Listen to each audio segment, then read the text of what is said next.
पुराने जमाने की बात है। बगदाद शहर की गलियों में एक सारंगिया सारंगी बजाया करता था। वो सुबह से शाम सारंगी बजाता और जो पैसे उसे मिलते वो अपने थैले में जमा करता। जिस जूती को सारंगिया पहने रहता था वो बहुत पुरानी हो चुकी थी। सारंगिये ने अपनी जूती को पहनते पहनते 10 साल गुजार दिए। जब जब सारंगिये की ये जूती फटती, सारंगिया इस पर एक पेवन चढ़ा देता। यूं पेवन पर पेवन चढ़ने की वजह से इसकी जूती बहुत ही बदसूरत हो गई थी। अपनी इसी बात की वजह से सारंगिया और उसकी जूती पूरे बगदाद शहर में मशहूर हो गए थे। असल बात यह थी कि सारंगिया बेहद कंजूस था। वो सारंगी बजा बजा कर रुपया तो पैदा करता था, मगर जितना कमाता इसमें से बहुत ही कम अपने ऊपर खर्च करता था। तकलीफें उठा उठा कर जिंदगी बसर करना और रुपया पैसा जमा करना, बस यही इसके जीने का मकसद बन गया था। वो ना तो खुद जी भर कर खाता और ना ही इस पैसे से किसी के काम आता था। एक दिन सारंगिया बाजार गया तो क्या देखता है कि हलब का सौदागर शीशे के बहुत से सुनहरे और खूबसूरत बर्तन बेचने लाया है। सारंगिया बहुत बड़ा चालाक था। इसने जल्दी ही भांप लिया कि सौदागर को अपना माल बेचने की बहुत फिक्र है, मगर उसे कोई अच्छा गाहक नहीं मिल रहा था। सारंगिये ने इतने अच्छे बर्तन देखे तो इसकी लालच ने जोर पकड़ लिया। इसके दिल में बेईमानी आ गई। वो सीधा सौदागर के पास गया और झूठी बातें बनाना शुरू कर दी। सारंगिया कहने लगा, मियाँ सौदागर, यहाँ इस माल का निकलना बहुत मुश्किल है। मेरी बात मानो, अगर कोई कदरदान मिल जाए तो जैसे तैसे अपने ये बर्तन बेचकर अपना बोझ हल्का करो। सौदागर सारंगिये की चिकनी चपड़ी बातों से फरेब में आ गया और थोड़े ही भाव दाव करने के बाद इतने अच्छे बर्तन 60 दिनार में सारंगिये को ही बेच दिए।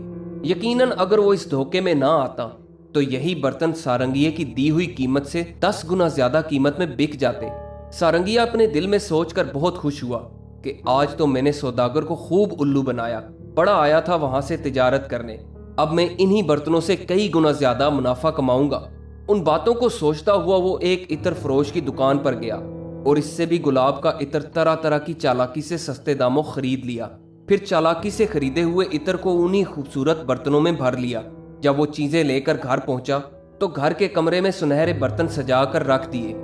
एक दिन सारंगिये ने सोचा कि वो हमाम जाकर गुस्ल करे, क्योंकि वो महीनों हो गए थे नहाया नहीं था। अगले दिन वो बहुत सवेरे उठा और बगदाद के एक मशहूर हमाम में जा पहुंचा। इत्तफाक से वहां इसका एक दोस्त भी मौजूद था। दोस्त की नजर सारंगिये की जूती पर पड़ी, जो अब जूती तो क्या कई जूतियों का मजबूआ बन चुकी थी, बल्कि जूती के नाम पर तोहमत बनकर रह गई थी और इस पर पेवंद लगे हुए नजर आ रहे थे। ये देखकर दोस्त बेचारे से रहा न गया और इसने कहा, मेरे अजीज, तुम्हारे पास खुदा का दिया सब कुछ मौजूद है। खुदा ने तुमको दौलत दी हुई है, फिर तुम्हारे बाल न बच्चे, एक अकेली जान हो, जोरू है न जाता है, अल्लाह मियाँ से नाता है। आखिर कहाँ तक इसे संभाल कर रखोगे और अपनी इस जूती के पीछे कब तक पड़े रहोगे? खुदा के लिए उसे छोड़ दो। इसमें तुम्हारा कौन सा बड़ा पैसा खर्च हो जाएगा? जितने में एक जूती आएगी, इससे तो कई गुना ज्यादा तुम रोजाना कमा लेते हो। इत्तफाक से घड़ी अच्छी थी। दोस्त की बात सारंगिये के दिल में घर कर गई और इसने जवाब दिया कि भाई, तुम सच कहते हो, मैं इंशाल्लाह कल ही तुम्हारी नसीहत पर अमल करूंगा। इतना कहने के बाद सारंगिया हमाम के अंदर गया और बहुत देर तक मल मल कर हफ्तों का मैल कुचैल साफ करता रहा। जब जी भर के नहा चुका और हमाम से निकलकर कपड़े पहनने के लिए कमरे में दाखिल हुआ तो इसकी नजरें ये देखकर हैरान हो गई कि इसकी 10 साला रफीक जूती के करीब ही एक नई जूती भी रखी हुई है। सारंगिये ने फौरन सोचा कि वाकई मेरा दोस्त भी कितना मेहरबान है और खुले दिल का मालिक है। आखिर उससे रहा ना गया और वो मेरे लिए एक नई जूती छोड़ गया। खुदा उसे अच्छा बदला दे। दोस्ती हो तो ऐसी हो। सारंगिये ने खुशी के मारे जल्द जल्द कदम बढ़ाए और नई जूती पहनकर घर की राह ली। आज सारंगिया बहुत खुश था कि अल्लाह ने बेपैसे कोड़ी ये नई जूती दिलवा दी, मगर उसे ये मालूम नहीं था कि इसकी सारी खुशी खाक में मिलने वाली है और इस जूती के घर में आते ही मुसीबतें इसका घर देख लेंगी। ऐसा लगता था कि तकदीर ने सारंगिये से इसकी कंजूसी का बदला लेने की ठान ली थी और इस बात की सजा देना चाहती थी कि 10 साल की खिदमत के बावजूद जूती को छोड़ते वक्त जरा भी अफसोस न किया और उसे ऐसे ही छोड़कर चला आया। दर हकीकत जिस जूती को सारंगिया अपने दोस्त का तोहफा समझ रहा था, वो बदकिस्मती से बगदाद के काजी की जूती निकली। उस दिन काजी जी भी उसी वक्त हमाम करने गए थे। जब काजी जी गुस्ल से फारिग हुए और जूती तलाश की तो जूती ना मिली। इस पर उनको बेहद गुस्सा आया। उन्होंने हम्माम के मालिक को हुक्म दिया कि तमाम जगह की तलाशी ली जाए, शायद कोई ऐसी जूती मिल जाए कि जिसका कोई वाली वारिस ना हो और इसी से जूती चुराने वाले का खोज लग जाएगा। बहुत ढूंढने के बाद ऐसी जूती सारंगिये की ही नजर आई, जिसका पूछने वाला कोई न था। क्योंकि ये जूती बगदाद भर में मशहूर हो गई थी, इसलिए देखते ही लोग उसे पहचान गए और काजी से सारा वाकया बयान किया। काजी ने जब ये हाल सुना तो अपने आदमियों को हुक्म दिया कि फौरन सारंगिये के घर को घेर लें और अंदर पहुंचकर जूती का पता लगाएं। उन्होंने ऐसा ही किया और घर की तलाशी ली तो काजी की जूती मिल गई। उन्होंने इस पर कब्जा कर लिया और सारंगिये को भी पकड़कर ले गए, क्योंकि वो लोग अपने दिल में सारंगिये को चोर समझ रहे थे। चुनाचे सारंगिया काजी के सामने पेश हुआ तो इसने अपने आप को बेगुनाह साबित करने की बड़ी ही कोशिश की, मगर काजी ने एक न मानी, क्योंकि चोरी का माल इसी के घर से बरामद हो चुका था। काजी ने सारंगिये को कोड़े लगवाए और थोड़े दिन कैद करने के बाद एक बड़ी रकम जुर्माना कर दी। जब कैद की मियाद पूरी हो गई तो सारंगिया कैद खाने से छूटकर निकला। अब सारंगिये का गमो गुस्से के मारे बुरा हाल था। वो कभी अपने आप को कोसता और कभी मनहूस जूती को सैकड़ों बुरी भली बातें कहता। वो समझता था कि ये सब इसी नहूसत की पोटली का असर है। अगर ये जूती ना होती तो मैं बैठे बिठाए इतनी परेशानियों में ना फंसता और मुझको तरह तरह की जिल्लतें ना उठानी पड़ती। ये सब इसी के करतूत हैं। सारंगिया अपनी इन हालतों पर जितना गौर करता, जूती पर इसका गुस्सा उतना ही बढ़ता जाता। आखिर इसने अपने जी में ठान ली कि सबसे पहले इस पुरानी जूती को इस तरह से दफा किया जाए कि हमेशा के लिए इससे पीछा छूट जाए। सारंगिये के जी में आई कि जूती को दरियाए दजला में किसी गहरी जगह पर डुबो दिया जाए। चुनाचे वो सवेरे ही जूती को एक पुराने कपड़े में लपेटकर दरियाए दजला की तरफ चल पड़ा और एक ऐसी जगह पर जहां इसका ख्याल था कि पानी की गहराई बहुत ज्यादा होगी, उसने जूती को जोर से घुमाकर फेंक दिया। जूती बहुत भारी थी और वजन की वजह से फौरन तह में चली गई। सारंगिये ने जब पानी पर जूती का निशान ना पाया तो इत्मीनान का सांस लिया और दिल ही दिल में खुश होता हुआ घर पहुंचा। मगर सारंगिये की बदकिस्मती ने अभी तक इसका पीछा न छोड़ा था। दूसरे ही रोज दरियाए दजला के इस मुकाम पर एक किस्मत का मारा मछेरा आन पहुंचा और इसने बड़ी उम्मीद बांध कर जाल फेंका। थोड़ी ही देर बाद जब जाल भारी मालूम हुआ तो उसने खुश होकर आहिस्ता आहिस्ता जाल खींचा, मगर जाल निकालने के बाद इसकी सारी उम्मीदों पर पानी फिर गया, क्योंकि उसके जाल में वही सारंगिये की भद्दी जूती फंसी हुई थी। मछेरा जूती को देखते ही पहचान गया, क्योंकि बगदाद भर में कोई ऐसा ना था जो इस जूती का हाल ना जानता हो। इसने कहा, हो ना हो ये जूती किसी तरह सारंगिये से छूटकर दरिया में गिर गई है, क्योंकि सारंगिये में गोता लगाने की हिम्मत ना थी, इसी वजह से ये तह में पड़ी रह गई।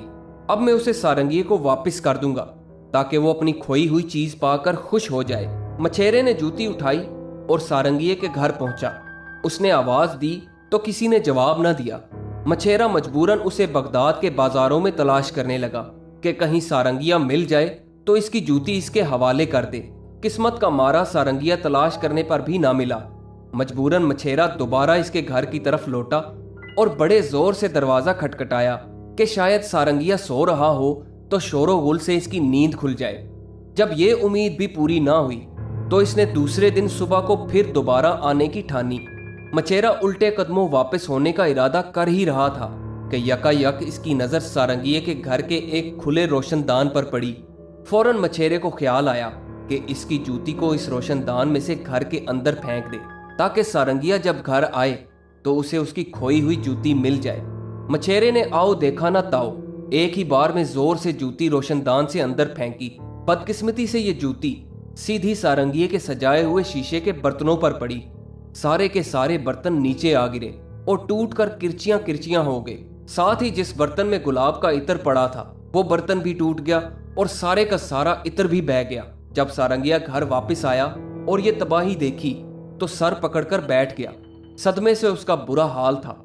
आखिर इससे ये गम बर्दाश्त न हो सका और वो धाड़े मार मार कर रोने लगा। वो चीखता चिल्लाता और अपना मुंह नोचने लगा। जब इस तरह इसकी कुछ तसल्ली हुई तो थोड़ी देर बाद इसने जूती को इस तरह से डांटना डिपटना शुरू किया जैसे जूती कोई जानदार और समझबूझ रखने वाली मखलूक है। इसने जूती से कहा, बड़ी मनहूस थी वो घड़ी, ऐ मलून जूती, जब मेरा तुझसे साबका पड़ा था तू तो मेरा पीछा ही नहीं छोड़ती। ऐसा मालूम होता है जैसे तूने उम्र भर मेरे साथ रहने की कसम खा रखी है। ए जूती, तुझ पर 1000 बार लानत। तूने मुझे वो दुख दिए कि उठाए नहीं उठते। मेरा भी तुझसे वादा है, मैं भी तुझे ऐसे गड्ढे में दफन करूंगा जिससे तू क़यामत तक ना निकल सकेगी। ए लानत की मारी जूती, अगर मैं ऐसा ना करूं तो सारंगिया नहीं बल्कि चमार समझना। इस वक्त गुस्से के मारे इसका सर फटा जा रहा था और चेहरा लाल हो गया था। इसने एक कुदाल उठाई और घर के सहन में ही गहरा गड्ढा खोदना शुरू कर दिया ताकि जैसे तैसे जूतियों को इसमें दफन कर दे और इन तमाम मुसीबतों से निजात हासिल कर ले। रात के सन्नाटे में कुदाल के चलने से जो धमाधम मची, इससे मोहल्ले वालों पर दहशत छा गई।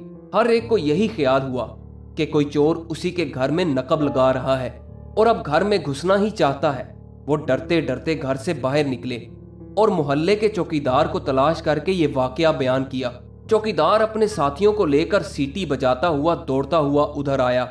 आखिर ये सब लोग सारंगिये के घर पहुंचे, जहां से जमीन के खोदने की आवाज बड़ी जोर से आ रही थी। उन्होंने मकान के अंदर जाकर सारंगिये को पकड़ लिया। इस मर्तबा सारंगिये को हाकिम के सामने पेश किया गया। हाकिम ने इसको कसूरवार करार देकर बहुत सा पैसा जुर्माने के तौर पर वसूल किया और कैद की सजा अलग दी। अब की मर्तबा जब सारंगिया सजा भुगत कर निकला तो इसके गुस्से की कोई इंतहा न रही। इसने घर आते ही सबसे पहले जूती से पीछा छुड़ाने की ठानी। जल्दी के मारे इसने सुबह का भी इंतजार न किया और रात को ही जूतियों का पुलंदा एक कपड़े में बांधा और बगदाद के एक बड़े सराय के पास पहुंचकर ये पुलंदा सराय की नकासी वाले नाले में फेंक दिया। अब उसे पूरा यकीन हो गया था कि इस जूती की मनहूस सूरत फिर कभी नजर ना आएगी। मगर इब्ने आदम सोचता कुछ और है और होता कुछ और है। हुआ ये कि थोड़े दिनों के बाद नाबदान की नाली बंद हो गई और इसकी वजह से आसपास खूब सड़ांध मची। लोगों ने इस मसले का हल तलाश करना शुरू किया तो देखा कि नाबदान में कोई चीज फंसी हुई है, जिसकी वजह से पानी सब तरफ फैल रहा था। लोग दिन भर कोशिश में लगे रहे कि किसी तरह नाबदान में फंसी हुई चीज निकल आए। आखिर जब ये चीज निकली तो लोगों को ये देखकर सख्त गुस्सा आया कि ये वही सारंगिये की जूती है जिसने लोगों को परेशानी में डाल रखा था। आखिर सब ने कोतवाल को इतला दी और सिपाही फिर सारंगिये को पकड़कर काजी के सामने ले गए। इस बार काजी ने 3-3 जुर्माने किए। एक जुर्माना इस नुकसान के मुआवजे के लिए जो उन जूतियों से पहुंचा था, दूसरा सराय के मालिक को अदा करने के लिए और तीसरा गफलत बरतने के लिए। जब ये जुर्माने अदा करने पड़े तो सारंगिये की हिम्मत जवाब दे गई और उसे अब यकीन हो चला था कि ये जूती मेरा साथ हरगिज नहीं छोड़ेगी। चारों नाचार बेचारा किस्मत के फैसले पर राजी हो गया और दिल में ये तय कर लिया कि अब जूती को ज्यादा नहीं छेड़ेगा। फिर इसने जूती को खूब धोकर मकान की छत पर रख दिया और दिल में ये सोचा कि अब ना मैं जूती से कोई मतलब रखूंगा और ना उसे मुझसे कोई वास्ता रहेगा। मगर बेचारे सारंगिये का ये ख्याल भी गलत निकला। अभी जूतियों को छत पर रखे हुए एक ही दिन हुआ होगा कि ना जाने कहां से हवा का एक भगोला आया और जूतियों को उड़ाकर गली में उछाल दिया। इस बार जूतियों का ये पुलंदा एक राहगीर के सर पर गिरा, जो बुरी तरह जख्मी होकर गली में ही गिर पड़ा। लोगों ने गरीब राहगीर के सर से खून का फुवारा छूटते हुए देखा तो सब के सब इसके आसपास जमा हो गए और इसके जख्मी होने की वजह मालूम करने लगे। जैसे ही लोगों की नजर जूतियों पर पड़ी, वो फौरन समझ गए कि हो ना हो ये सारंगिये की ही जूती है, जिसके करतूत बगदाद भर में मशहूर थे। एक बार फिर सारंगिये को काजी के हजूर में पेश किया गया और उन्होंने सारे मुकदमे पर गौर करके सारंगिये पर बहुत बड़ा जुर्माना कर दिया और कहा कि आइंदा ऐसी गफलत ना करें वरना कैद खाने में डलवा दिया जाएगा। सारंगिये को ये लगातार जुर्माने अदा करने पड़े तो इसकी सारी जमा पूंजी जो इसने अपने थैले में जमा कर रखी थी वो सब की सब खत्म हो गई और वो अच्छा खासा मालदार होने के बाद मुफलिस और फकीर बनकर रह गया।